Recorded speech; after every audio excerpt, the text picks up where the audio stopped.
विडंबना है हमारे देश की।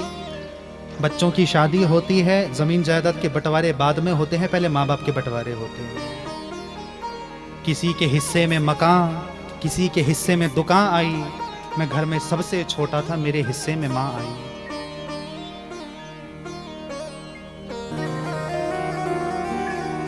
अजी बेवफा लोगों से उम्मीदें वफा न रखना, लुट जाओगे दरवाजा खुला न रखना। तरक्की चाहते हो तुम जिंदगी में, तो माँ बाप को खुद से जुदा न रखना।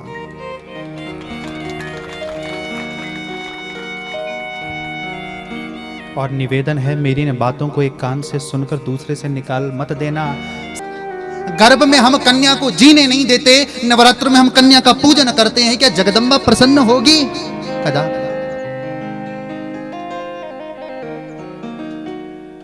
साहब हमने ऐसे ऐसे घर देखे हैं जहां पर 4 बेटे हैं, 3-3 महीने के लिए माँ बाप बट गए। 3 महीने तेरे, 3 महीने मेरे। जैसे ही एक के 3 महीने खत्म होते हैं, वो दूसरे के घर पीठ पर लाद कर छोड़ आता था, मैंने अपनी आंखों से देखा है।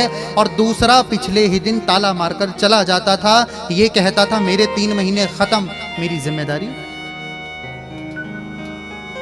फिर हम लोग सोचते हैं हमारे जीवन में सुख आएगा, कदापि नहीं, कदापि। कितने ही वृंदावन में जाकर भागवत के सप्ताह कर लो, कितने ही मंदिरों में जाकर सोने चांदी के छत्र चढ़ा लो, कितने भी भंडारे लगा लो, यदि घर में आपके कारण माता पिता दुखी हैं, तो ये सब नहीं लगने वाले, नहीं लगने वाले, नहीं लगने वाले। भले ही मेरी बात किसी को कड़वी लगती है, लग जाए, वास्तविकता कह रहा हूं। एक बार एक स्त्री थी, पति का देहांत हो गया, बालक बहुत छोटा है। लोगों के घर काम करके, बर्तन धो के, सफाई करके, जैसे तैसे करके बच्चे को पढ़ाया लिखाया, बड़ा किया। बेटे को नौकरी लगी, बेटा विदेश चला गया, मां को भूल गया। रोज फोन के ऊपर टकटकी लगाकर देखती है, आज मेरा बेटे का फोन आएगा, आज मेरे बेटे का फोन आएगा। ऐसे करते करते 20 साल बीत गए। एक दिन फोन की घंटी बजी, फोन उठाते ही कहती है, बेटा कैसा है तू? सामने से आवाज आई, माँ तू मुझे 20 साल बाद भी पहचान गई? कहती है, बेटा तुझे 9 महीने गर्भ में धारण किया था, तब तक नहीं भूलने वाली जब तक तू चिता में नहीं लेटा देता। तू भूल सकता है, पूत कपूत सुने हैं पर ना माता सुनी। बेटा छोड़ इन बातों को, कैसा है तू?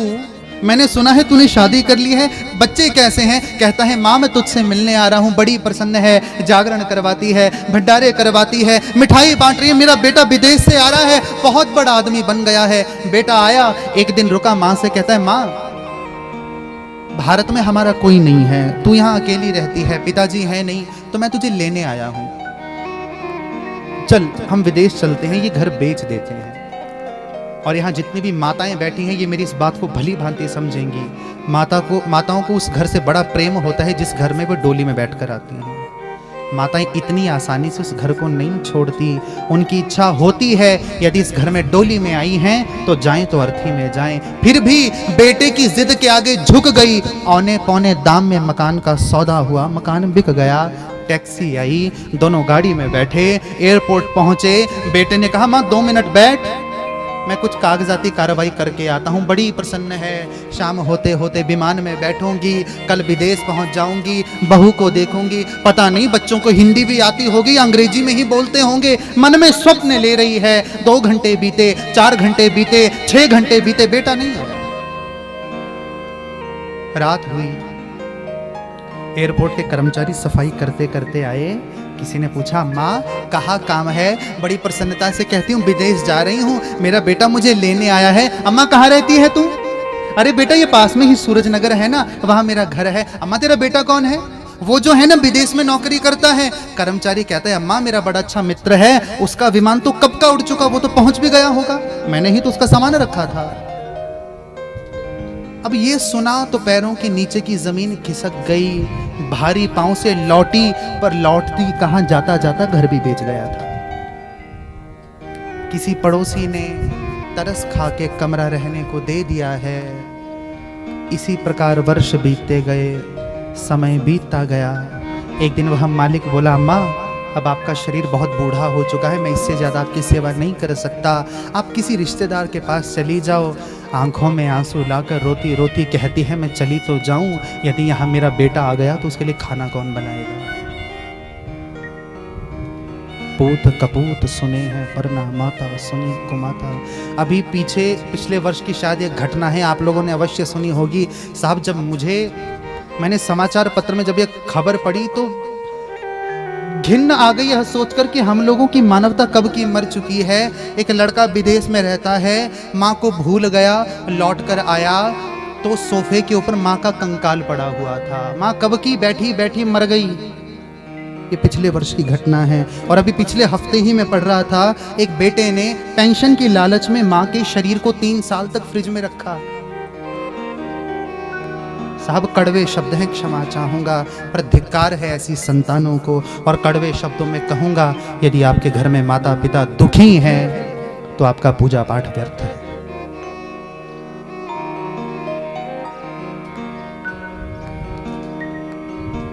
अजी माँ न होगी तो वफा कौन करेगा, मोहब्बत का हक अता कौन करेगा। खुदा सबकी माँ को सलामत रखे, वरना बच्चों के लिए दुआ कौन करेगा। दवा काम न करे तो दुआ मांगती है, वो माँ है साहब हार कहाँ मानती है। एक अपनी आंखों देखी घटना आप लोगों से बताना चाहूंगा। बहुत वर्ष पहले हम कथा यात्रा में दिल्ली गए और मुझे घटना कभी नहीं भूलती। शायद हर कथा में इस घटना का स्पर्श होता है। कृष्ण जन्म की शाम को यजमान बहुत अमीर व्यक्ति थे, बहुत वेल्दी थे। उन्होंने कहा, महाराज पास में एक वृद्धाश्रम है, तो आप चलो, आप अपने हाथ से सभी माताओं को कपड़े मिठाई आदि दे दो।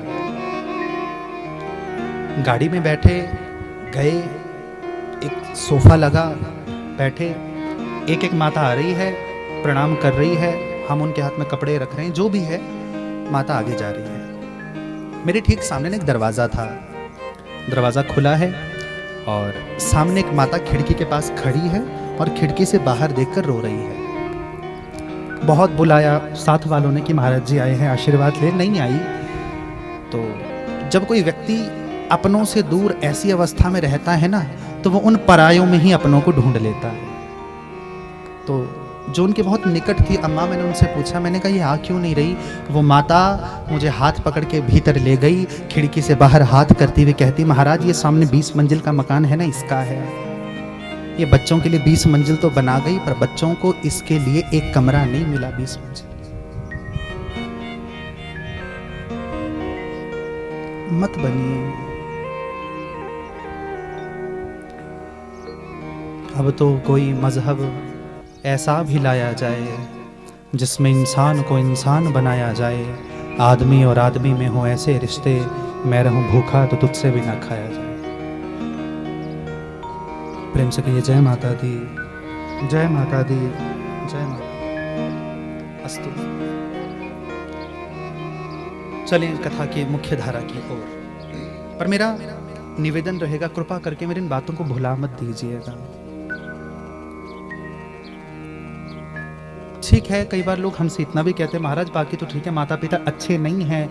साहब माता पिता भले ही कितने बुरे क्यों ना हो, पर ये बात कभी मत भूलना कि एक ने गर्भ में 9 महीने तक धारण किया है और दूसरे ने पेट काट काट कर बड़ा किया। क्योंकि जब घर की माँ प्रसन्न होगी ना, तो शायद उसकी प्रसन्नता देखकर दुनिया की माँ भी प्रसन्न होगी। हम माँ की सेवा नहीं कर सकते, जगदम्बा की प्रसन्नता नहीं मिलने वाली। हम नारी का सम्मान नहीं करते, जगदम्बा की प्रसन्नता नहीं मिलने वाली। और हम कन्या की रक्षा नहीं कर सकते, जगदम्बा की प्रसन्नता नहीं मिलने वाली।